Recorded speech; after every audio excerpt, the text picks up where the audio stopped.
আসসালামু আলাইকুম। সম্মানিত সুপ্রিয় শ্রোতামণ্ডলী, আসসালামু আলাইকুম। দেশে ও দেশের বাইরে থেকে যারা আমাদের ইউটিউব চ্যানেলটি দেখতেছেন তাদের সবাইকে আন্তরিক প্রীতি ও শুভেচ্ছা জানিয়ে শুরু করতেছি আজকের ভিডিও। দর্শক, আজকে আমরা আমাদের ভিডিওতে একটা সুন্দর অসহায়পুকে নিয়ে আসছি। তার জীবনে কিছু কথা আপনাদের মাঝে তুলে ধরবো। দর্শক, ভিডিওটা না টেনে সম্পূর্ণ দেখলে ওনার ফোন নাম্বারটি ভিডিওতে পাবে। আসসালামু আলাইকুম। ওয়ালাইকুম আসসালাম। কেমন আছেন? জি ভাই, অনেক ভালো আছি। ভালো আছেন? দুপুরে ভাত খাইছেন? দুপুরে ভাত খাই নাই।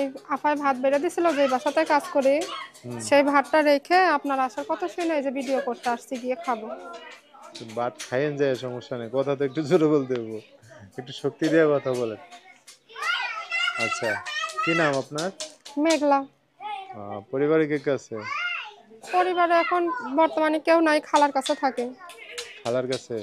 বাবা মা কোথায়? বাবা মা দেশের বাড়ি থাকে সিলেটে। মা তো নাই, সৎ মা। সৎ মা সৎ অনেক মা? জ্বালা যন্ত্রণা দেয়, নির্যাতন করে, কষ্ট দেয়, আপন তার মা জন্য। নাই? হুম। আপন মা নাই? না, বাবা সৎ আছে মা না? আছে ঘরে। হ্যাঁ, বাবা আছে। বাবা থাকলে কি হবে, মা যা বলে বাবা তাই শুনে। ভাই বোন কজন? বাবা মার ঘরে আমি একাই ছিলাম, এখন বাবা বিয়ে করছে, সেই ঘরে ভাই বোন আছে।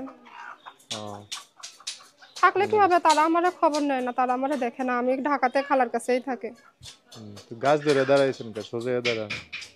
ধরার মানুষ পাই না তো ভাই, তার জন্য গাছ ধরে দাঁড়াইছি। ও, কি ধরার মতো মানুষ নাই? না। এদিকে গাছ ধরে দাঁড়াইছে? হ্যাঁ। এত অভাব মানুষের? হুম।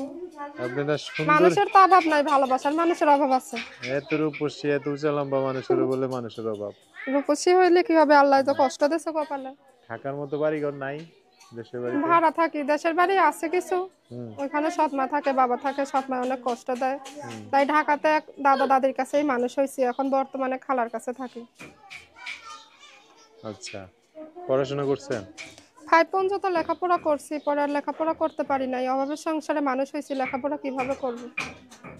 এখন কি কাজ কাম করে চলেন তাহলে? খালার কাছে থাকলে কি হবে, খালারও তো অভাবের সংসার। খালা গার্মেন্টসে কাজ করে, তাই খালার এখানে পাশেই একটা রুম নিয়ে ভাড়া থাকি।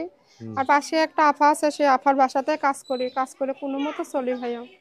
তারপর বললেন দাদা দাদি আছে? দাদা দাদির কাছে মানুষ হয়েছি, দাদা দাদির তো ও, অনেক বয়স হয়ে গেছে, তারাই চলতে পারে না। এখন তারা দেশে থাকে আর কি? হ্যাঁ। আচ্ছা আচ্ছা, বুঝতে আমি এখন পারছি। ঢাকাতে খালার কাছে থাকি, একটা বাসাতে কাজ করি, যে টাকা বেতন পাই কোনো মতো মানে অনেক আপনারটা কষ্ট আপনি করে নিজে চলে। করে টরে চলেন আর কি? জি। বুঝতে পারছি। এখন কি চান তাহলে এই অবস্থায়? এখন প্রতিবেদনের সামনে আসছি, একজন মনের মতো মানুষ চাই, যে সুখে দুঃখে আজীবন পাশে থাকবে। হুম। পাইলে বিয়ে শাদী করে সংসার করতেন? জি, প্রেম ভালোবাসা করতে চাই না, যে আমার ভিডিও দেখে আমার কথাবার্তা শুনে যার ভালো লাগবে হুম। আমরা সে বিয়ে করবে, আমি বিয়ে বসে যাব ভাইয়া।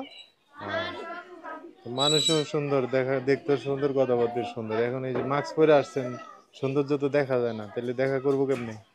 মাস্ক পরে আসছি, প্রতিবেদনের সামনে আসছি, হাজার হাজার মানুষের মুখ দেখবে। যে একজন মনের মতো মানুষ হবে, আমার দায়িত্ব নিয়ে আমার পাশে থাকবে, তাকেই মুখ দেখাবো। হাজার হাজার মানে মানুষের মুখ দেখিয়ে কি করব। দেশে থেকে যদি দেখতে আসে ঠিকানা দিয়ে দিবেন, আসতে পারবো না? অবশ্যই। আচ্ছা, তো এখন এই অবস্থা, তাহলে যোগাযোগ ব্যবস্থা ফোনে নাম্বার বলতে পারবেন? নাম্বার নাম্বার তো মুখস্থ নেই। আমার কাছে তো একটা নাম্বার দিয়েছেন, বলে হ্যাঁ, দিব আপনার আমি? কাছে দিছি সেই নাম্বারটাই। বলে দিতাম? হ্যাঁ, আপনি বলে দেন। আচ্ছা, আমি বলে দিচ্ছি, আমার সাথে একটু বলেন, হ্যাঁ? ঠিক আছে। দর্শক, এই যে মেঘলার নাম্বারটা বলে দিচ্ছি, উনি বলবে আমার সাথে। নাম্বার হচ্ছে 018, 018 তারপর হচ্ছে 344 344 344 60 60 137। 137। এটা নাম্বার না? দর্শক, নাম্বারটা আমি আরেকবার বলে দিচ্ছি, 018 344 60 137। এটাই হচ্ছে ওনার নাম্বার। বিস্তারিত জানতে চাইলে এই নাম্বারে ফোন দিয়ে আপনার সাথে কথা বলে সব জানতে পারবেন। আচ্ছা, তো আর কিছু বলবেন? জি, দেশি বিদেশি ভাইদের কাছে একটাই কথা বলতে চাই, ভাইরা ফোন দিয়ে হুম। আপনাদের ঘরেও মা বোন আছে, ভদ্রভাবে ভালোভাবে কথা বলবেন। আমিও আপনাদের সঙ্গে ভালোভাবে কথা বলবো, দয়া করে কেউ ফোন দিয়ে খারাপ কথা বলবেন না। ঠিক আছে, ওকে, আপনি ভালো করে কথা জি। বলেন।